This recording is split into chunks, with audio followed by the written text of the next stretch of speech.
Hey everyone, so we're going to talk about Bridal Show post rants and thoughts. So we're going to talk about that next when you're doing a bridal show, what it's like to get prepared for it. But now this video is going to be all about the aftermath. So stay tuned.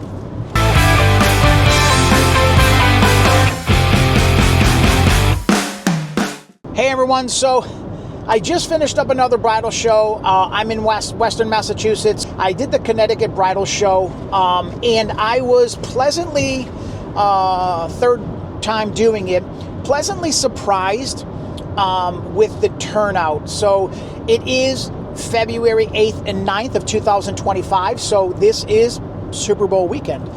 So Super Bowl weekend tends to be a little bit more of a girls doing what the guys want to do kind of thing like that. So it was nice yesterday was Saturday, so it was nice yesterday. I feel like the show was very busy in the beginning and steady and even all day, which was nice because it usually comes in 15 minutes of being busy and then half an hour of nothing, and then 20 minutes of busy, and it flows back and forth like that. So yesterday was pretty steady all day long. It did go pretty quickly, and a lot of the brides that show up, there were a lot of people come to the shows for different reasons. They don't have anything booked yet, including date and or venue. So that makes my job very easy to give them pricing because you have no idea where you're even going to be, Connecticut, Massachusetts, and the show that I just did stretches and reaches out to Connecticut, Rhode Island, and New York and New Hampshire. So there's a lot of New Hampshire people yesterday.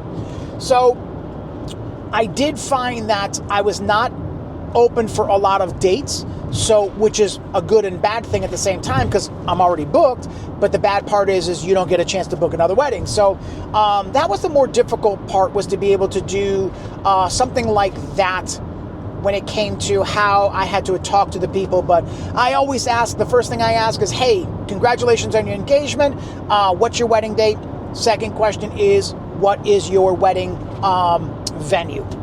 That gives me an idea of how far I'm traveling, not traveling, how far I'm going, how far it is from me.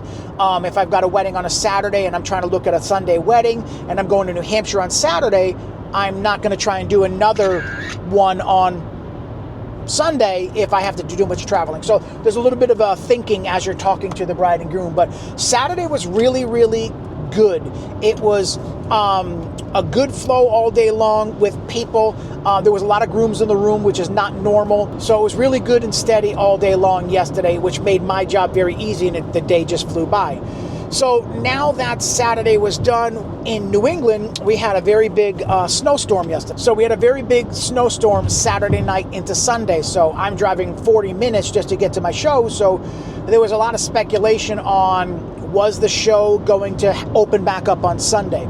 And they only close the building and cancel the show if that city or state cancels the roads So we ended up getting about 5 or 6 in Massachusetts, Springfield area. Connecticut only got about 4.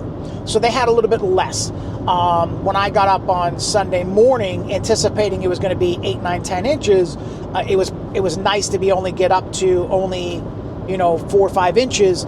So I got up, did all my cleaning off of the cars, did all the stuff that I needed to do, got ready for going outside. When I got home on Saturday night, anticipating the snow for the next day, I wasn't sure, but all the leads that I did get, which was about 27 people, came to my booth and stopped at my booth. Some didn't have any dates and some were good leads.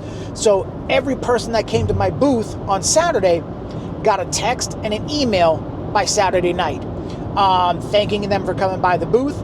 If they did have a date and a venue that I was available for, I sent them availability and I sent them package pricing accordingly Saturday night. So by the time they got back home, they had everything that they needed to get, or they got up this morning and the packages were already there. So get up Sunday morning, start cleaning up the cars, had to get the snowblower out, clean out the cars, move the cars. Some of the booths people didn't come back at all, and some of them did. So I'm really glad. I was contemplating on coming back on Sunday and just pick up my stuff on Monday, but I'm really pleasantly surprised and glad that I did. So I'm really pleasantly surprised at the turnout for the day of a snowstorm and the day of the Super Bowl. So I was pleasantly surprised to see it was not as busy as Saturday, but it was better than I expected and not as bad as I anticipated. So it was nice to be able to get all of that part in there and meet a couple of dudes. And I will say this, the people that did come today on Sunday, even with the snow outside, the people that did show up were people that were very, very serious about looking for wedding information. So sometimes people will come to these shows to kind of get deals or get freebies or get bags or get some sort of trinkets or anything else like that. And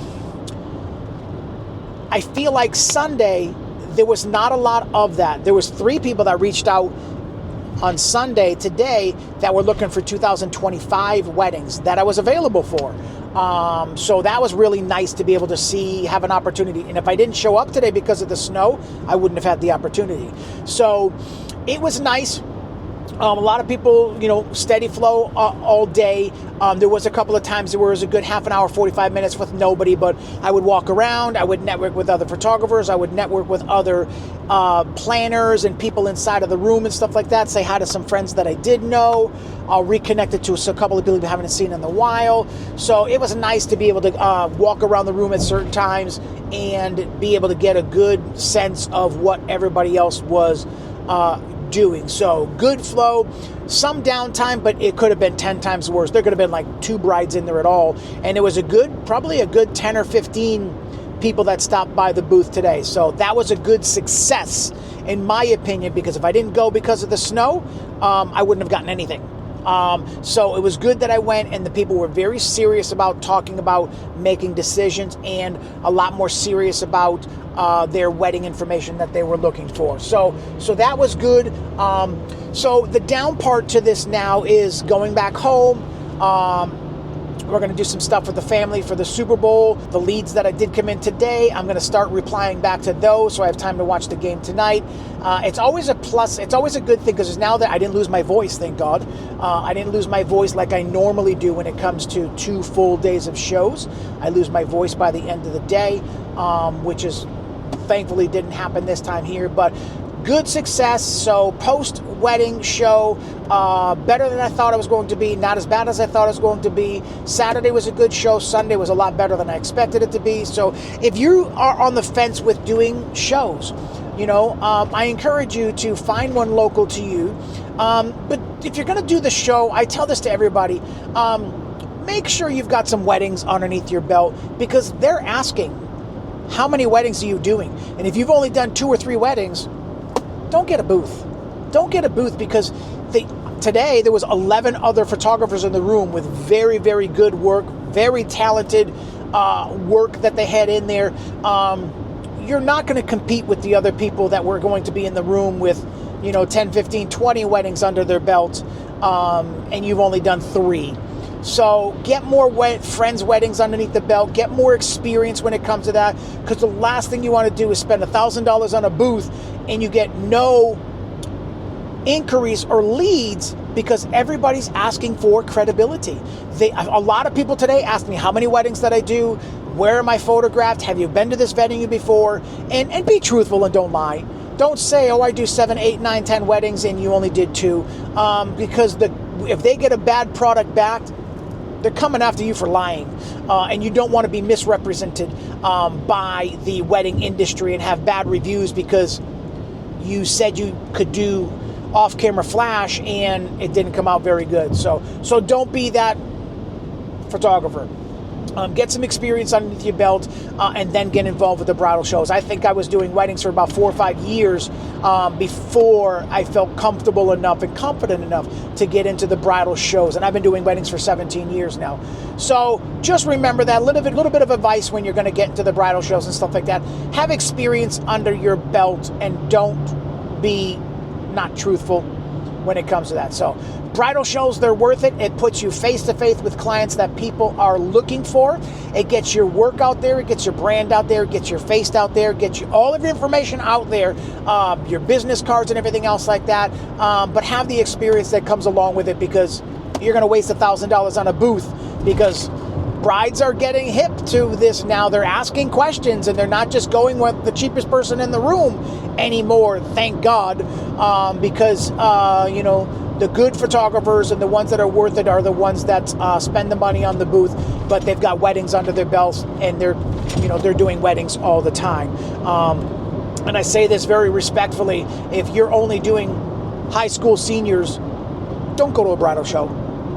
Build your portfolio with 10, 15 weddings under your belt, then start going to the bridal shows. Do 5, 6 weddings per year, and then get involved with the bridal shows, because you're going to get lost in the crowd of the other people that have been doing it for a long time. And I don't mean that to discourage anybody. I just mean that professionally, be good and better at what you do to handle that, because it's just going to be better in the long run for you along the way. So thank you guys for coming back to the channel. This was my post rant of bridal shows and how they are after driving home, how it was, my experience with it. It was good. It was well. A lot of people showed up. So leave your comments down below whether you do bridal shows. What's your experience with them where you are? Doesn't matter what state you're in. It doesn't matter.